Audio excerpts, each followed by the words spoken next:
Cabinet મંત્રી શ્રી બળવંતસિંહ રાજપૂતે મા અંબાના આશીર્વાદ મેળવ્યા. રાજ્યના કેબિનેટ મંત્રી શ્રી બળવંતસિંહ રાજપૂતે આજરોજ યાત્રાધામ શક્તિપીઠ અંબાજી ખાતે જગતજનની મા અંબાના દર્શન કરી તેમના આશીર્વાદ મેળવ્યા હતા તેમજ રાજ્યની સુખ શાંતિ અને સમૃદ્ધિ માટે પ્રાર્થના કરી હતી.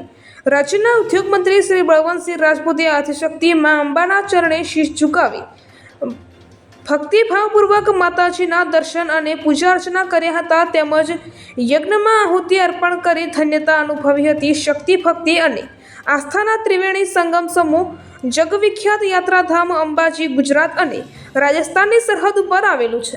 શક્તિપીઠ અંબાજી મંદિર દેશના 51 શક્તિપીઠમાં આદિ શક્તિપીઠ તરીકે ઓળખાય છે. અંબાજી ખાતે દર્શન કરવા પધારેલા મંત્રીશ્રીને આરાસુરી અંબાજી માતા દેવસ્થાન ટ્રસ્ટ દ્વારા માતાજીનો ખીસ પહેરાવી સ્વાગત કરવામાં આવ્યું હતું. અંબાજી મંદિર ખાતે મંત્રીશ્રીએ મંદિરના ગર્ભગૃહમાં મા અંબાના દર્શન કર્યા હતા. અંબાજી મંદિરના મહારાજ દ્વારા મંત્રીશ્રીનું માતાજીની ચૂંદડી ઉઠાડીને બહુમાન કરવામાં આવ્યું હતું. ત્યારબાદ મંત્રીશ્રીએ માતાજીની ગાદી પર જઈને ભટ્ટજી મહારાજના આશીર્વાદ મેળવ્યા હતા.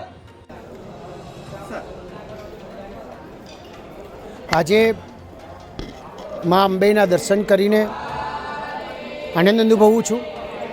આનંદની સાથે સાથે આપણા ગુજરાતના અને આપણા સૌના એવા આપણા પીએમ સાહેબ નરેન્દ્રભાઈ મોદી સાહેબે જ્યારે ગુજરાતની પ્રગતિનો પંથ નક્કી કર્યો એમાં સૌથી વધારે વિશેષ મા અંબાજીનું કેવી રીતે થઈ શકે એના માટેની ચિંતા કરી અને એ પ્રમાણે આગળ વધી શકાય એ બાબતના અમારા ગુજરાતના મુખ્યમંત્રી આદરણીય ભૂપેન્દ્રભાઈ પટેલ સાહેબે પણ એ તરફથી આજે આગળ વધી રહ્યું છે.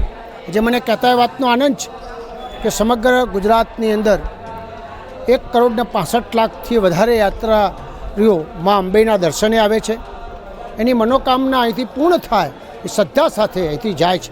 આવનાર સમયમાં હજીએ પણ મા અંબે માતાજીના આશીર્વાદથી ભક્તજનોના સહયોગથી આજે પણ ગુજરાત સરકાર અને કેન્દ્ર સરકાર હજીએ પણ કરોડો રૂપિયા એટલે કહી શકાય 2,000 કરોડથી વધારે રૂપિયા અહીં આગળ કદાચ આ વિસ્તારમાં ડેવલપમેન્ટ થશે અને સમય વર્તે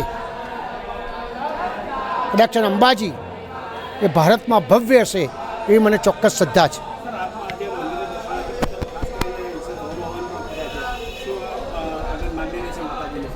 માતાજીને હંમેશા ગુજરાત ભારત અને વિશ્વ સમગ્ર સુખી સંપન્ન રહે.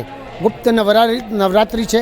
માતાજીના આશીર્વાદ પ્રાપ્ત થયા છે તો સમગ્ર લોકોનું કલ્યાણ થાય એ મારી ભાવના છે.